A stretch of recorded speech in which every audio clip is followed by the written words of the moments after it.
ఓ బాబు పేరు జాన్గాడ్ అంట. ఏం పేరు? జాన్గాడ్ అంట. తల్లిదండ్రులు ఎవరు లేరంట, అనాథ, అడుక్కొని తినడంట. కానీ మంచి భక్తిపరుడు అంట, యేసుప్రభు నమ్ముకున్నంట. మధ్యాహ్నం 1 గంటకి చర్చిలకు వచ్చి యేసుప్రభు నూకి పిలిచేదంట.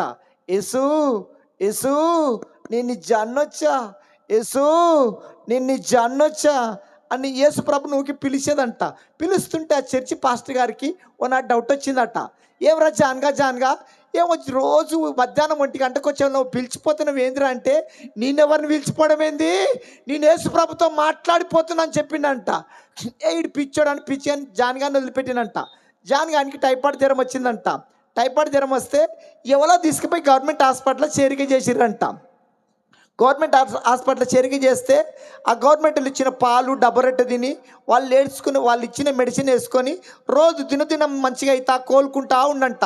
పక్క బెడ్ల దగ్గరికి, పక్క పేషెంట్ల దగ్గరికి చుట్టాలు, బంధువులు, స్నేహితులు, పండ్లు, ఫలాలు, కొత్త కొత్త మెడిసిన్ తీసుకొని వస్తుర్రంట. పక్క పేషెంట్లు ఏమో దగ్గరికి అవుతా ఉర్రంట. జాన్గాడేమో మంచిగా అవుతా ఉండంట. పక్క పేషెంట్లు ఏమో దగ్గరికి అవుతా ఉర్రంట. జాన్గాడేమో మంచిగా అవుతా ఉండంట. పక్క పేషెంట్లు పట్టలేక జాన్గాడు అడిగిందంట, ఏమరా జాన్గా మా దగ్గరికి ఇంతమంది వచ్చిపోతుర్రు, ఇన్ని పండ్లు తింటున్నాము, కొత్త కొత్త మెడిసిన్ వేసుకుంటున్నాము, నీ దగ్గరికి ఎవ్వడు వస్తలేడు, అయినా నువ్వు మంచిగా అవుతున్నావు ఏందిరా అంటే, జాన్గాడు అన్నాడంట నా దగ్గరికి ఎవడు రాకపోవడం ఏంది, నా దగ్గరికి నా దేవుడే వచ్చిపోతున్నా అని చెప్పిండంట. మధ్యాహ్నం 1 గంటకు హాస్పిటల్కి జాన్గాడి మంచం దగ్గరికి యేసుప్రభు వచ్చి ఇట్లా అంటుండంట. మధ్యాహ్నం 1 గంటకు హాస్పిటల్కు జాన్గాడి మంచం దగ్గరికి వచ్చి యేసుప్రభు ఇట్లా అంటుండంట, జాను నిన్ను వేసినొచ్చా, నిన్ను వేసినొచ్చా. జాన్గాడు ఏడికి పోయి పిలిచిండు, ఇప్పుడు ఏసై ఏడికి వచ్చిండు, రాడా నీ హృదయం బాగుంటే వస్తాడు.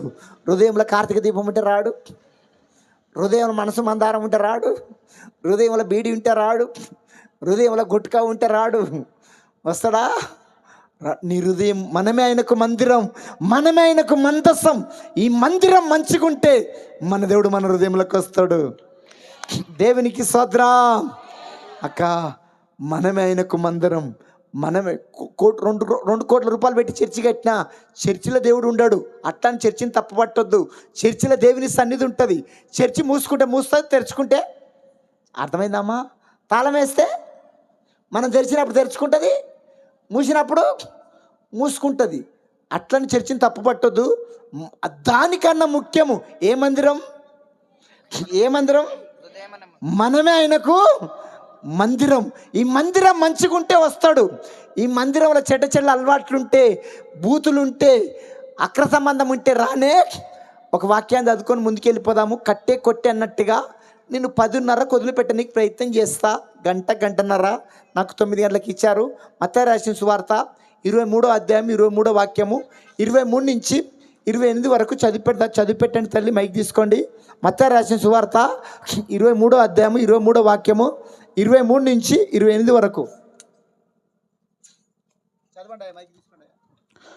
అయ్యో వేషధారులైన శాస్త్రులారా, పరిసేయులారా, మీరు పూదినలోను, సోపులోను, జీలకర్రలోను 10వ వంతు చెల్లించి ధర్మశాస్త్రంలో ప్రధానమైన విషయములను అనగా న్యాయమును, కనికరమును, విశ్వాసమును విడిచిపెట్టితిరి. వాటిని మానక వీటిని చెయ్యవలసి ఉండెను. ఆందులైన మార్గదర్శకులారా, దోమ లేకుండునట్లు వడియగట్టి ఒంటెను మృంగువారు మీరే. అయ్యో వేషధారులైన శాస్త్రులారా, పరిసేయులారా, మీరు